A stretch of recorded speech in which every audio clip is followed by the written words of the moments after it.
नमस्कार, Haryana at 9 PM news channel में आप सभी का स्वागत है। आइए आपको कराते हैं खबरों से अपडेट। विदेश भेजने के नाम पर फेडरेशन का सहारा, करोड़ों का फर्जीवाड़ा। विदेश भेजने के नाम पर करोड़ों की हो चुकी है ठगी।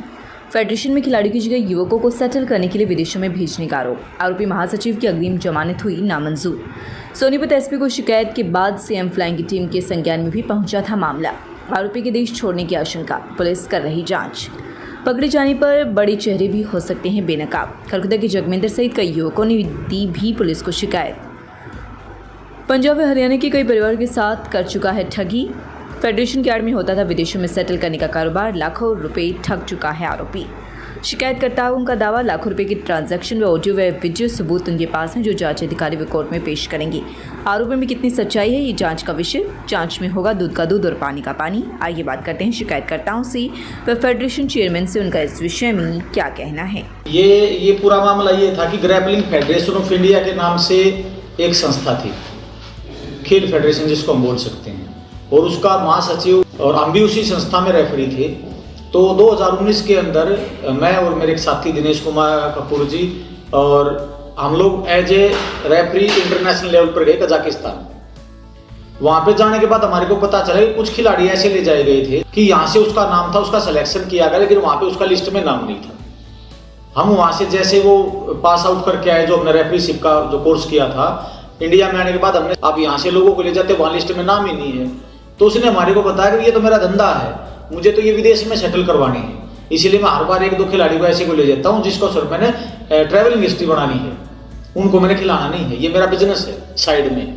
तो हमने इसके खिलाफ आवाज उठाई और हमने इसको चेतावनी दी कि भाई हम इस फेडरेशन में काम भी नहीं करेंगे, ऊपर से आपके खिलाफ शिकायत दे देंगे यदि आपने ऐसा भविष्य में किया। तो ये कह के हम अपने घर आ गए। तो अगले साल 2020 की चैंपियनशिप जब फिर हुई, इसने अपनी जब लिस्ट डिक्लेयर की तो इसमें इसके रिश्तेदार इन्वॉल्व थे जो खिलाड़ी नहीं थे।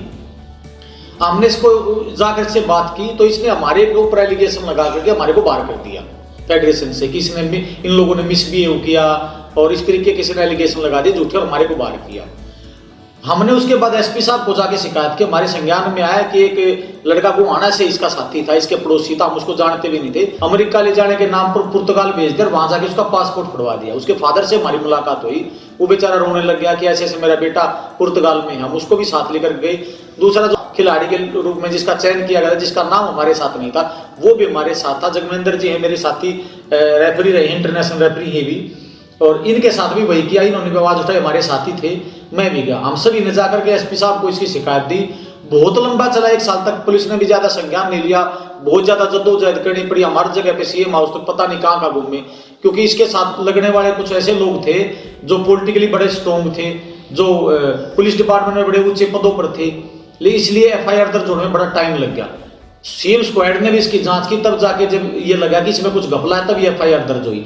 और आज भगवान की दया से हमारे को कहीं ना कहीं उसकी जीत मिली है। इसने अग्रिम जमानत लगाई थी सेशन कोर्ट में, तो सेशन कोर्ट ने माना कि नहीं, ये अग्रिम जमानत नहीं दी जा सकती, जांच का विषय है, और इसकी जमानत याचिका खारिज। जी, मेरा नाम जगमेंद्र पांचाल है और मैं ग्रैपलिंग फेडरेशन ऑफ इंडिया में मैं as a referee, international referee और as a technical committee president काम करता था।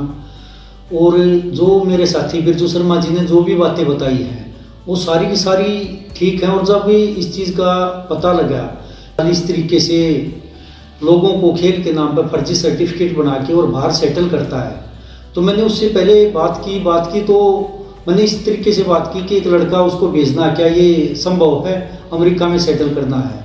तो उसने सारी की सारी यस करी।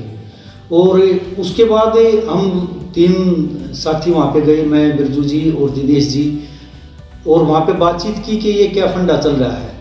तो उसने कहा तो ये तो मेरा बिजनेस है, और ग्रैपलिंग फेडरेशन ऑफ इंडिया से या जीएफआई से मैं क्या कमाता हूँ, मेरा असली धंधा यही है कि मैं बाहर लोगों को सेट कराता हूँ। और जो मेरी ये 3-4 एसोसिएशन हैं, ये भी इनके सर्टिफिकेट मैं तैयार करता हूँ, उनके ट्रैवलिंग हिस्ट्री में बनाता हूँ, और तब उनको बाहर छोड़ के आ जाता हूँ, अमेरिका, कोई कनाडा, कोई कहीं पे।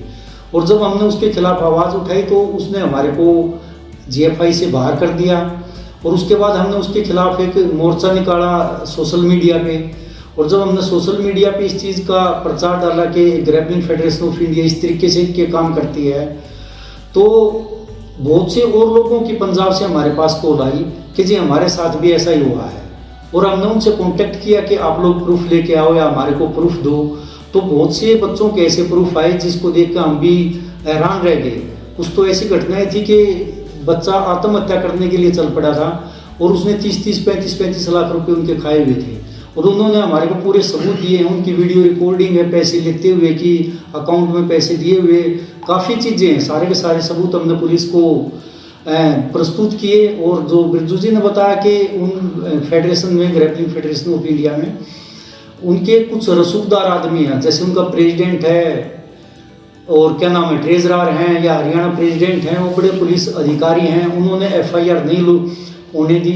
उसके बाद प्रयास हमारा चलता रहा और आज स्थिति ये है यहाँ से अपने पूरे परिवार के साथ अमेरिका चला गया है। वो भाग गया है यहाँ से 1 महीने के लिए। हमारे सुनने में आता कि 1 महीने के लिए गया है, लेकिन अब तक वापस लौट के नहीं आया। 8-9 महीने हो गए उसको। और वहीं से अब वो अपने गैंग को या ग्रुप को, हम किसी कुछ भी बोल सकते हैं, उनको सक्रिय किया हुआ उसने। वो लोग के सोशल मीडिया पे आए या कहीं भी आए और मतलब झूठा प्रचार करें। लेकिन आज सेशन कोर्ट ने, माननीय जज साहब ने ये डिक्लेयर कर दिया, जो उसने अग्रिम जमानत लगाई थी सेकंड टाइम, उसको खारिज कर दिया और उसको मतलब निरस्त कर दिया उसकी अग्रिम जमानत को। कोई जमानत नहीं होगी और जिसकी धारा जो लगी हैं उसमें इसके ऊपर मुकदमा दायर होगा। मैं आपको कहना चाहूँगा कि अभी तो जो इसका ग्रुप, जैसे जगविंदर जी ने बताया, इसका गैंग कहेंगे हम, ग्रुप नहीं कहेंगे, कि ग्रुप तो एसोसिएशन चलाता है। ये तो एक तरीके से वुमेन ट्रैकिंग का बिजनेस करता है, तो ये गैंग कहूँगा मैं इनको। इसके जो अभी वर्तमान के जो प्रेसिडेंट हैं और इनकी जो सेक्रेटरी है, वो इसकी खुद की वाइफ है, वो खुद अमेरिका में भागी इसके साथ। इन लोगों के ऊपर जांच चलेगी। हाई कोर्ट से इन्होंने 31 तारीख इनकी है, क्वेश्चन किसने डाल रखी थी, वो भी निश्चित रूप से इसकी खारिज हो जाएगी। उसके बाद हम एक डायरेक्शन में लेने जा रहे हैं इस केस को। डायरेक्शन के बाद आप देखना, ये बहुत बड़ा एक खुलासा होने वाला है। इसमें बहुत सारे लोग फंसेंगे, जो आज इसके गैंग को चला रहे हैं वो सब फंसेंगे, क्योंकि जैसे ही ये जांच खुलेगी उसमें एक आदमी का नाम दिया जाएगा। तो ये बहुत बड़ा एक स्कैंडल होने वाला है। आप देखते रहना। पत्रकारों के लिए ये एक तरीके से इंडिया की मेन न्यूज हो जाएगी कुछ दिन के बाद। हम लोगों ने जो संघर्ष किया था, माननीय अदालत ने एक तरीके से हमारा साथ दे दिया है और अब हमें उम्मीद है कि जो न्यायालय करेगा, जो भारत सरकार करेगी, वो ठीक करेगी। देखिए, ग्रैपलिंग कमेटी ऑफ इंडिया का गठन माननीय अध्यक्ष ब्रजभूषण शरण, जो कुश्ती संघ के अध्यक्ष हैं और केसरगंज से MP हैं लोकसभा के, उन्होंने इसका गठन किया था। और ये इसका एक मकसद था कि जितने भी कुश्ती से संबंधित खेल हैं जिनमें धांधलियाँ चल रही हैं, चाहे वो आप कह सकते हैं कि ट्रेडिशनल रेसलिंग रही या फेडरेशन रही या ग्रैपलिंग रही, इस कुश्ती से संबंधित जितने भी खेल हैं वो अंतर्राष्ट्रीय स्तर पर एक ही संघ के माध्यम से चलाए जाते हैं। भारत में भी उसको एक ही संघ के माध्यम से चलाएंगे, तभी जाके इसमें ट्रांसपेरेंसी आ सकती है। और इस ट्रांसपेरेंसी के लिए एक कमेटी का गठन किया था लगभग 1 साल पहले, 24 मार्च 2021 को। उसमें चेयरमैन के रूप में मुझे नियुक्त किया गया था और कहा था कि जितना जल्दी हो सकता है इस ग्रैपलिंग खेल को आप साफ सुथरा कीजिए और हम अक्टूबर तक इसमें अपनी एक नेशनल कराएंगे, जो पूरे भारत में सबसे बड़ी नेशनल होगी। और वो हुई भी, क्योंकि इंदिरा गांधी स्टेडियम में पहली बार इतना बड़ा इवेंट हुआ कि 2200 से ज़्यादा खिलाड़ियों ने प्रतिभाग किया। और इसी जो हमारे यहाँ जो गड़बड़ियाँ चल रही थी, बहुत सारी शिकायतें कुश्ती संघ को मिली हुई हैं, जिसके लोगों ने एफिडेविट भेजे हैं अपने कि लोग पैसा लेकर विदेशों में सेटल कराने के नाम पर लोगों को लूट रहे हैं, वहाँ चीटिंगबाजी चल रही है।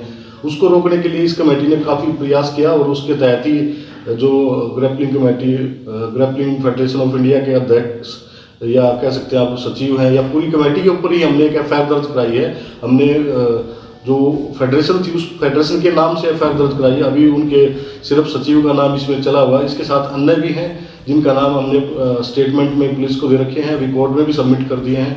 उनके ऊपर भी जांच चलेगी अभी कि किसने कितना पैसा किसके अकाउंट में गया हुआ, क्योंकि हमारे पास एक लिस्ट है जिसमें जिनके अकाउंट की ट्रांजैक्शंस अवेलेबल हैं, जो विभिन्न जितने भी कबूतरबाजी के माध्यम से बच्चे बाहर गए हुए हैं या जो खिलाड़ियों के नाम पर बाहर खेल कराए हैं, उन्होंने पैसा उनके अकाउंट्स में ट्रांसफ़र किया है, उन सब की जांच हमने पुलिस के माध्यम से भी कराई है और अपने लेवल पर भी कराई है।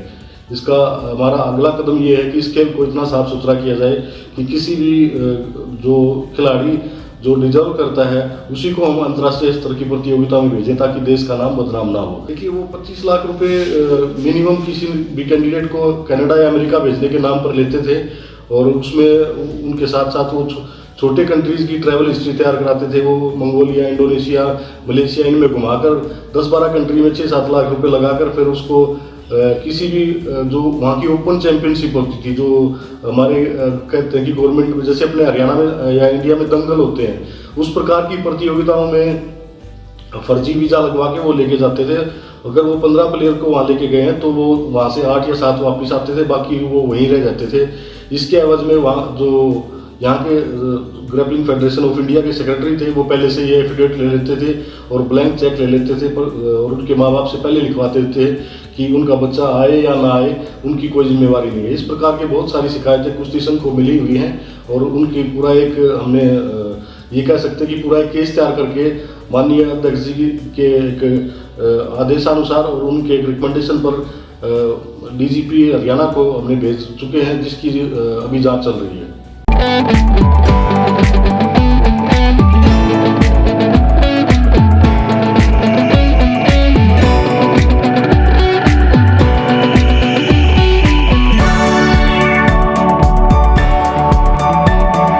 Tulip Hospital, Sonipat, Department of Urology.